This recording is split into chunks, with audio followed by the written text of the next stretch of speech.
Hi, hello, my name is Ben, and I am your host. Welcome to Little Dead Aliens. This is going to be a bonus episode where I just do a recap of 2025 horror. I wanted to do this just because I think it's a good way to give people a better understanding of what my tastes are in horror. Since this is a new show, just give you a better understanding of who I am and what I like. And I also just want to talk about all the horror that came out in 2025. So you might be asking, what does this have to do with the X-Files? And nothing. It doesn't have anything to do with the X-Files. But at the end, I will be going through my top 10 horror movies of last year, and I will be speculating on whether I think Scully and Mulder would enjoy or like those movies. So there will be a little bit of tie-in with the X-Files at the end, so stay tuned for that. So before I jump in, let me just do some quick stats about last year. I watched 269 movies that I put on my Letterboxd list of movies that I watched in 2025, so it's probably more than that. It's probably a different number in actuality that I forgot some or something. But of those, 144 were horror movies, which makes 125 of them non-horror movies. Of those horror movies, only 8 were rewatches, movies that I had seen before, and 36 of them were new watches that I had never seen before. And of those new watches, 77 of them are from 2025. So I have a list here of 77 horror movies that I watched last year that came out that year. So I have decided to break this down a little bit into a few sections. The first being sort of what I call dumb fun horror, which is horror that doesn't take itself too seriously. And then a bunch in the serious section, which is horror that does take itself seriously and is kind of more serious tones and wants to scare you, and then sort of in between. And then I will be talking about the stuff that I felt was really mid and didn't even categorize. So I didn't like, a couple trends that I saw in the past year. And then some stuff from previous years that I watched for the first time this year that really stood out to me. And then I'll talk about the worst ones I saw and then give my top 10. So let's just dive in. When I say dumb fun, I mean that in the best possible way. These are my favorite sort of horror movies. My favorite subgenre of horror is definitely slashers. I really love watching slashers. I think they're a lot of fun. The over-the-top kills, the just sort of formulaic storytelling is always really comforting to me. A lot of slashers I feel like are like comfort watches for me. So that's kind of my go-to genre. While I do love everything across the board horror-wise, I like something from every subgenre. But slashers and these kind of really dumb fun, I think a lot of people will refer to these as popcorn horror movies that you don't need to take very seriously, that aren't super in-depth in any way. They're just fun to watch. So in this category, I'm just going to list through what I watched and then sort of talk about the standouts for me. We have The Parenting, we have Companion, we have Toxic Avenger, Final Destination, Bloodlines, we have Until Dawn, Queens of the Dead, Dracula, A Love Story, and Death of a Unicorn. So one from this list that I really want to talk about is The Parenting. I don't know if a lot of people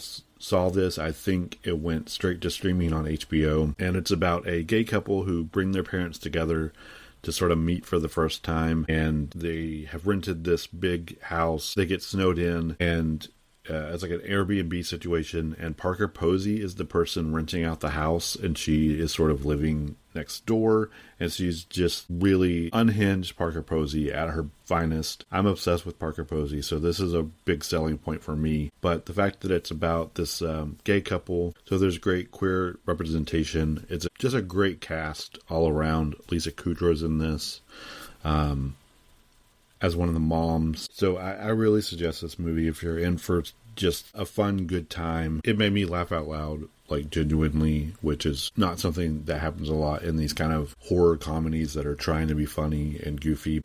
I really liked Companion. Again, there's some queer representation here. And Final Destination Bloodline, so good. I really, really liked this one. I love the Final Destination series. All the movies, some are obviously better than others, but I'm always going to watch a new Final Destination movie, and I think that this did a lot for the franchise to propel it forward and give us a sort of options to go in, do other directions. And of course, seeing everyone's going to talk about as a milestone of 2025 for horror fans, Tony Todd scene just amazing and heartbreaking and just really special, and really made this movie more than just a fun time. I really liked Until Dawn. I know a lot of people didn't, but it's really dumb, but it's got all the horror elements that I'm looking for a good throw-on horror movie. I think I'll come back to it in the future and watch it again. Queens of the Dead is another great choice for like queer representation. It's set at a gay bar or a queer bar. Almost all the characters are queer, and it's like a zombie movie, but it's a real love letter to zombie movies and to the horror franchise, and just a lot of campy fun. Again, this one made me laugh out loud quite a few times. Next, I just want to talk about some slashers that we got this year. And one of the things about last year that I really liked is that there seemed to be something for everyone. Any kind of horror fan, there was just a lot of stuff in every category, every subgenre, everything that someone is looking for in horror. You're probably going to find a lot of it from last year. And that's really great. And as I mentioned, slashers are my favorite. And we got a bunch. It's been a while since we got so many, it seems like to me. Of course, we had I Know What You Did Last Summer, the sort of reboot, sequel, whatever you call those. We got Fear Street Prom Queen on Netflix. We got Clowns in a Cornfield, which I really loved. Hard Eyes. We got the TV show Hell Motel, which I believe was a Shudder exclusive, which was really great and a lot of fun. Night of the Reaper is one, and we have Silent Night, Deadly Night, which is one of the two big movies from 2025 that I have not watched yet, but I'm looking forward to. And from this list, the stands out for me is Clowns in a Cornfield. Really fun. I have not read the book, but I really enjoyed the movie a lot. Just a really solid slasher. I really liked the I Know What You Did Last Summer, the new one, a lot. Just felt like it basically felt like watching a Scream movie to me, and I love that franchise. This was a real winner for me. Hard Eyes was a lot of fun. I feel like it was way better than it should have. If you had told me that I would have really enjoyed like a rom-com slasher, I would have told you that you were crazy. But this one really worked, and it was great. I did mention Night of the Reaper, which is a fun sort of twist on the slasher. I wouldn't say it's like full slasher, but it was a lot of fun, and I would recommend it. So sort of in this category too, I just wanted to talk about some action or thrillers or other things that fit into this category that aren't necessarily horror, but are definitely horror adjacent in a lot of ways, or are just horror comedies or horror action movies. In this list, we have Megan 2, of course. We have The Gorge, Deathstalker, The Running Man, Predator, Badlands, Holy Night, Demon Hunters, War of the Worlds, the one with Ice Cube, Drop. We have Locked. We have F, Marry, Kill, which was a comedy. We have Boneface, which isn't a slasher, but is sort of a thriller pretending to be a slasher. And then we have The Surfer with Nicolas Cage. A standout for me here was The Gorge. I sort of put off watching this, and I wasn't really sure about it. I really loved that in the sort of third act, this just goes balls to the wall action horror. I was not expecting that at all, but it definitely takes that turn. So if you're into action horror, you definitely need to watch The Gorge. I really liked Drop. I like these sort of thrillers where someone is put in a situation where they're sort of stuck. And this does this in a new way that is really interesting, because she's not stuck in like a house or like escape room type situation, but she is stuck in a situation, and I really enjoyed it. It was a good thriller. F, Marry, Kill is another sort of slasher comedy. It's hard to call it a slasher though, because you don't see any deaths. There's no like over the top gore or anything like that. But it was a lot of fun. If you have friends or family members or a significant other who is not that into horror, but will watch some with you sometimes, this is going to be a good middle ground, because it's horror adjacent but not quite horror. If you're into like true crime stuff, this is a good watch. So it's and The Surfer with Nicolas Cage. I would say you should watch this movie just because it's just Nicolas Cage, unhinged. It's just one of those movies where you're unsure if the person is, dealing with these problems or imagining them. It was a really interesting watch. I don't know if it's one I would go back to, but it's definitely one that is worth a viewing for sure. So before we get to the more serious stuff, I just want to talk about a few that fall in between these two categories. The first being The Monkey, Black Phone 2, VHS Halloween, found footage, The Making of the Patterson Project, and Five Nights at Freddy's. All of these, I feel like, are sort of in between. So if you're not sure what kind of tone you want, I think any of these is probably going to work. I really love The Monkey, and we'll talk about it a little more later. I think it's the only movie from 2025, like horror movies, that I watched twice. I think of this list, the only one that stands out in a sort of negative way is Five Nights at Freddy's 2. It was fine. I think it suffers a little bit from not knowing what it wants to be. It doesn't know if it wants to be campy, fun horror or if it wants to be a serious paranormal thriller horror, and it doesn't really land on either front for me. I know a lot of people really like this franchise. I'll continue to watch them if they continue to make them. It's great to see Matthew Lillard and Skeet Ulrich in a movie together. It's always great to see Matthew Lillard in these sort of roles. But yeah, I don't think they really stick the landing. So next, I'm just going to get into all the serious stuff. I'm going to read through this list because there's a bunch. So we have Frankenstein, we have Weapons, Shelby Oaks, 28 Years Later, Dangerous Animals, Bring Her Back, Sinners, Opus, Ugly Stepsister, Grafted, Together, The Rules of Jenny Penn, Hood Witch, Waka, The Long Walk, Man Finds Tape. We had Good Boy, Descendant, Paternoster and the Mission of Light. We have Hell House LLC Lineage. We had Him, Keeper, Strange Harvest, and It Ends. So that's a lot of movies. I think as I was reading through this list, I think Opus sort of fits into the in-between category, so I'm going to go ahead and put that in there. I think the tone of the movie was meant to be more serious, but it was difficult to take it seriously in some parts just because John Malkovich is such a character. I think watching him perform as this pop singer definitely is going to take you out of the movie in any serious way, because it's just like impossible for your brain to not recognize like, oh, this is John Malkovich doing this and this is amazing.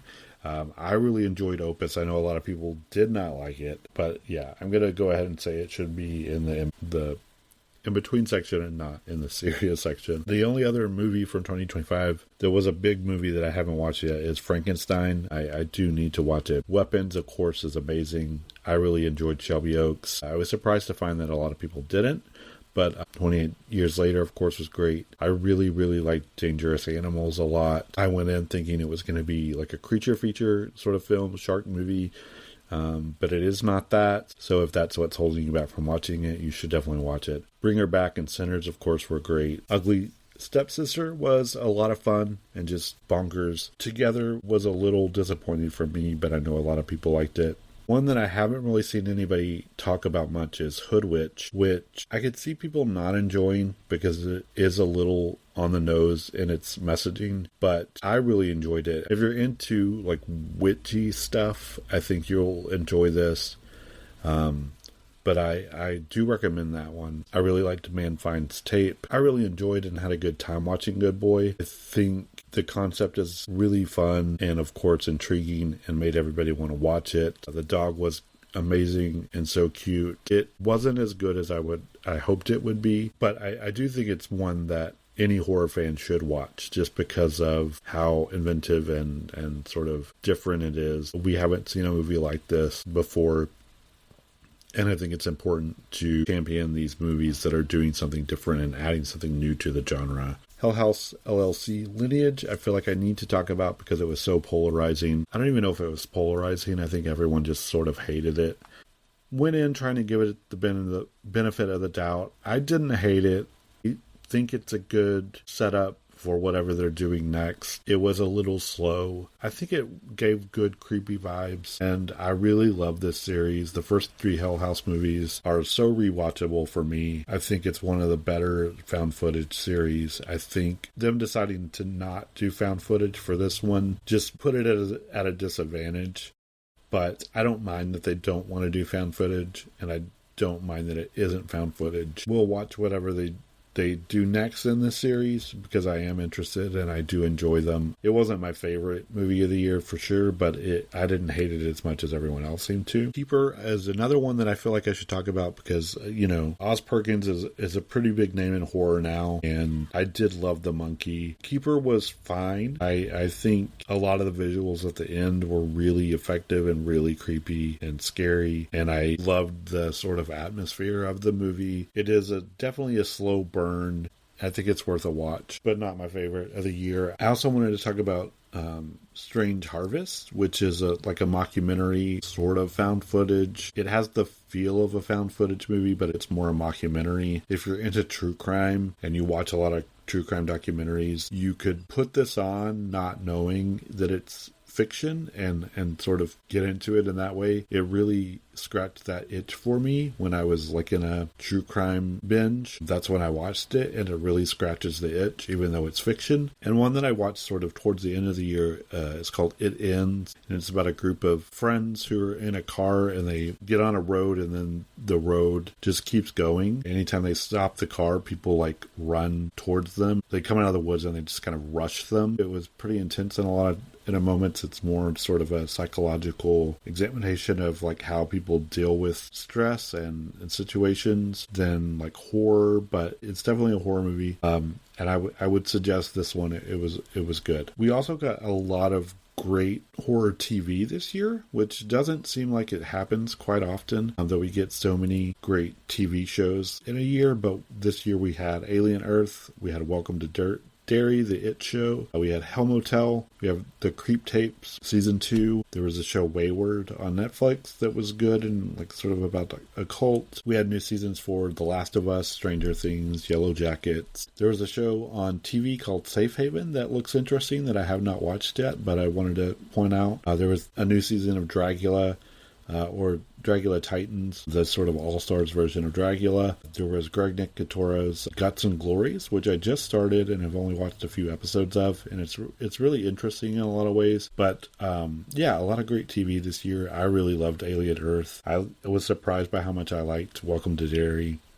Hell Motel, if you're into true crime or slashers, I think this is a great mix of the two, and I think that you're really going to enjoy this show. It is made by the people who made the show Slasher, which was an anthology show. Every season was a new slasher story. So if you enjoyed those shows, you'll enjoy this as well. And Wayward was a good sort of cult show mystery, which also has some queer representation. So look that up. I think it's on Netflix. Okay, and so next I just want to talk about like sort of the stuff that I felt was really mid. I don't have any strong opinions on most of these movies, but I did watch them. Some of these, as I'm looking at the list, I literally can't remember anything about the movies, so maybe I should put them in the not great section. But so here we go.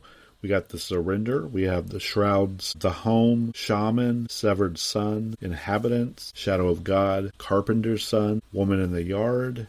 We have Sing Sat, which is an Indonesian film.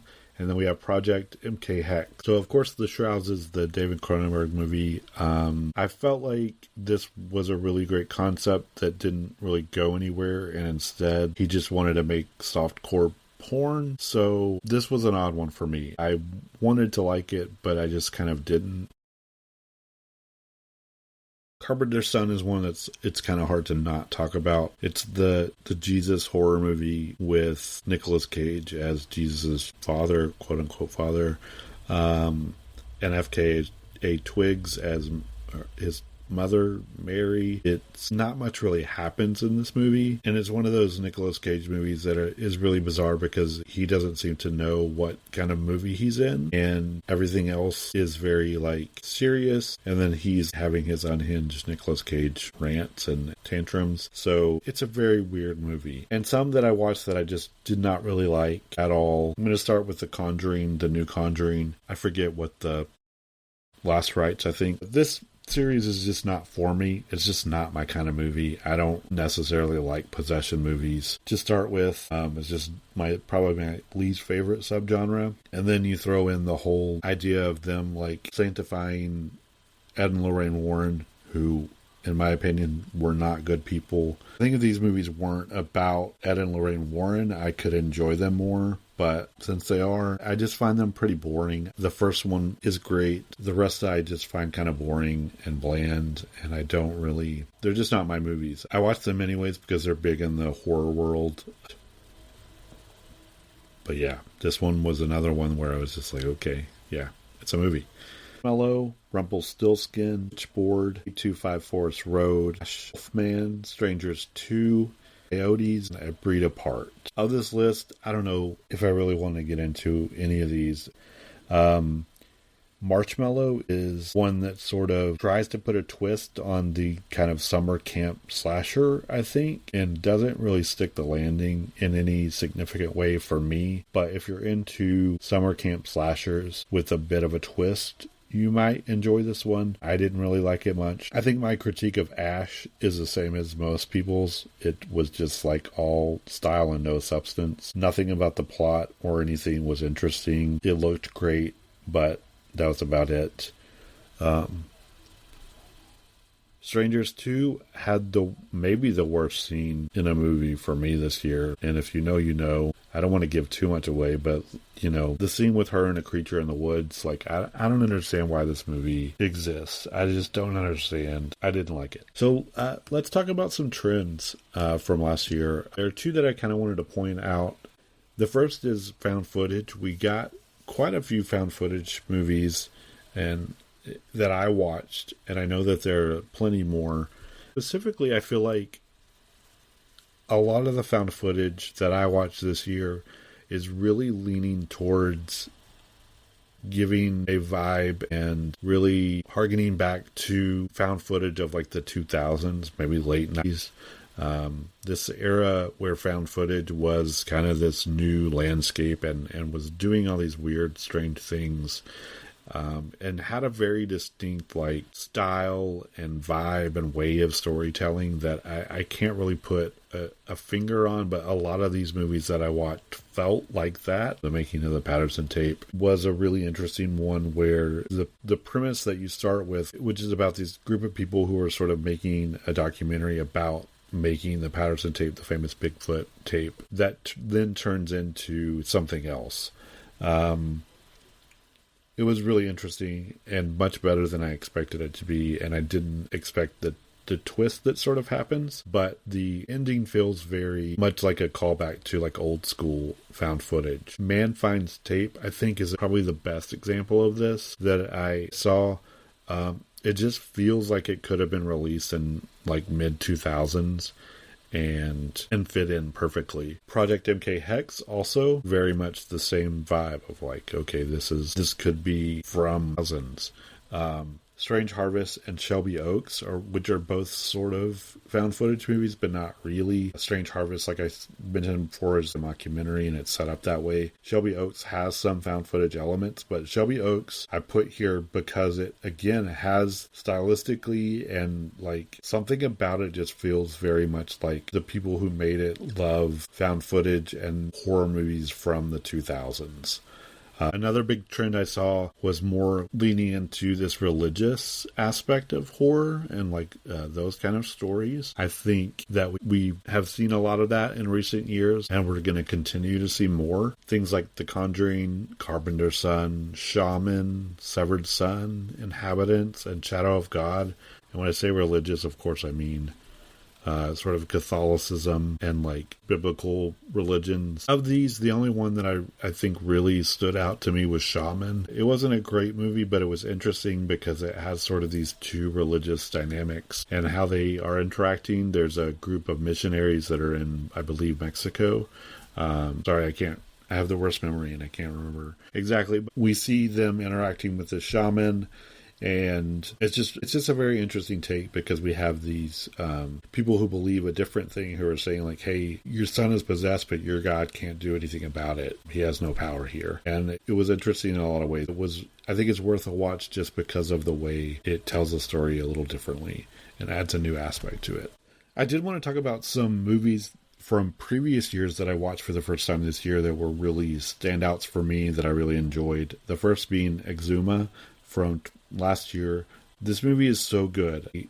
I'm really upset that I didn't watch it last year so I could put it on my, 2024 lists. Say last year, I'd say it's 2 years ago now. It's 2026. What's happening? Anyways, Exuma, if you have not seen it, I don't want to give too much away, but just, it's so good. If you're into like demon possession, that kind of stuff, you've got to watch this movie. Just watch it as soon as you can. Another is one called Christie from 2014. This is sort of a home invasion movie, but not. A girl stays over at her college over Thanksgiving break and then is being stalked by this group of people. It was just really good. Sort of subgenre of horror of like something like Hush or Strangers. Doesn't always hit for me, but I really enjoyed this one. Slumber Party Massacre from 2021. This one sort of flew under the radar, I think, but it's a really good parody of these slashers. It's got more bite than I was expecting. It's really funny. I really, really liked this movie, and we'll definitely be forcing people to watch it in the future. Altered from 2006. This is an alien movie where a group of friends who were possibly abducted as children capture an alien. I'm not going to give away anything else. It's really gory and kind of gross in a lot of ways, which I love in horror. But yeah, Altered was one that I had never heard of before until I started looking into more alien movies and alien horror movies, and it was a lot of fun. Children of the Damned from 1964. Did watch Village of the Damned and Children of the Damned for the first time last year. And Children of the Damned, which is the sequel, really stood out to me more as the better movie and more interesting. I really liked this movie. Also, Shadow of the Vampire from 2000. This movie is wild. Like, I can't believe this movie exists. It's so good. I watched all of the Nosferatu movies in January after watching the new one, which I absolutely loved. And I enjoyed all of the movies in different ways. But Shadow of the Vampire is a movie about the people making the original Nosferatu. And it is just, I don't even know what to say about this movie. It's so wild. It's got Willem Dafoe in it, which is interesting because he is in Nosferatu as well, the new Robert Eggers Nosferatu. It's riffing on the idea that when they originally made Nosferatu, the vampire was an actual vampire. So it's just this sort of crazy movie about that. And if you have not seen it, just watch it. Just watch it. And the last I wanted to talk about is a movie I watched specifically for the podcast, which is Dead and Buried from 1981. This is a really kind of just off-the-wall 80s movie that I had never heard of before. It's got really good vibes. It's got a bonkers plot. It's a lot of fun. And finally, before I get into my top 10 list, I'm going to talk about the worst horror movie I saw this year, which is, I don't think will surprise anyone who has seen this movie. It's A Breed Apart. We got these two kind of dog horror movies. We also got Good Boy. But in these movies, the dogs are the villains. We have A Breed Apart and Coyotes. Both were not good. Coyotes was a little better. Like, if you're going to watch one of the two, Coyotes is a better movie. It was just really boring to me in a lot of ways. A Breed Apart, I feel like they do everything wrong that you can when making a movie. But the most glaring thing that they do is it's a movie about wild dogs. They're not coyotes or anything. They're like dogs that are supposed to be like actors in films that I guess are rabid and then they are killing people. So they're, I believe, Dobermans. So they're cute dogs. And throughout the movie, they're killing people. So the people are beating up dogs. And I don't know about you, but the last thing that I want to see is someone beating up a dog. So the dogs are like CGI, so they don't look super realistic, but it's still them beating up dogs. It's so bad. Everything about it is bad. This movie is just bad. If you have a group of friends who like to watch bad movies together, you're set. Like, just watch this. This is just a really bad movie. I wouldn't even say it's like so bad it's good. It's just bad because every choice is baffling. So by the time your brain catches up to like what's happening or like why would they choose to make this happen, something else has happened that your brain can't comprehend. Have you seen Breed Apart? Let's talk about it. Yeah. Hit me up. Let's talk about it. It was just, a lot. It was a bad movie. But let's focus on the positive. I'm going to go through my top 10 horror movies of 2025. This is my list of movies. I know a lot of people talk about this when they're talking about a list that they've made. Like, these are my opinions. You don't need to be upset about them. It doesn't matter. It just doesn't matter. These are just the 10 horror movies that I liked the most this year. I'm going to say this up front. Sinners is not on my list. I liked Sinners. I really enjoyed it. It's a great movie. I understand why everyone else loves Sinners. I understand why everyone put Sinners on their top 10 list. I get it. It was just it didn't hit the same for me. For some reason, maybe I need to rewatch it, but it is not on my list. I know you're going to hear that Sinners isn't on this list, and when you hear what is the last movie I'm going to say on this list, you're going to be very upset. That's fine. Your feelings are valid. But again, let me remind you, this is my list, and it does not matter. It doesn't matter at all to anyone. It doesn't affect anyone in any real way. These are just my 10 favorite horror movies of the year. As I said, I will be speculating on whether or not Scully or Mulder would enjoy these movies. So let's just jump into it. Other than these first two, I don't really have a big opinion on which goes after which. I like them all. But my number one, my favorite horror movie from 2025 is The Monkey. I think that this is Oz Perkins' sweet spot, and I hope that I see him do more of this. I just think that his visual style fits so well with these just over-the-top, bonkers, batshit deaths. I just think it's such a good combination, and it works so well. Like I said, this is the only one that I watched twice, and I would watch it again whenever. I just think it's a really great, fun horror movie. It does everything in it that I want a horror movie to do. It's got these really genuine, reflective moments about death. It doesn't take death too seriously, which is something as a millennial that I can connect with. Like, let's turn everything into a joke because, like, what's happening. I just really love The Monkey. And I haven't seen a lot of people put it as their number one movie, but it's definitely, as I was looking through everything and just really thinking about these movies, it was definitely my favorite. Next, and this was a hard second because I like it maybe just as much as Weapons. I think Weapons is the same. The Monkey. So I think Mulder would love The Monkey. I don't think Scully would. I think Mulder would convince Scully to watch it with him, and she would get up and leave. Maybe within the first quarter of the movie, probably. She would just be like, "What are you doing?" and get up and leave. And Mulder would be left to watch the rest of the movie by himself. So I don't think Scully would like this movie. The next movie is Weapons. So Weapons, I feel the same way about The Monkey. Like, it does everything that I want a horror movie to do. It's creepy in a lot of ways. It's over the top gore. It's just crazy storytelling. I love this movie. I can't wait to watch it again. I don't know why I haven't watched it again yet.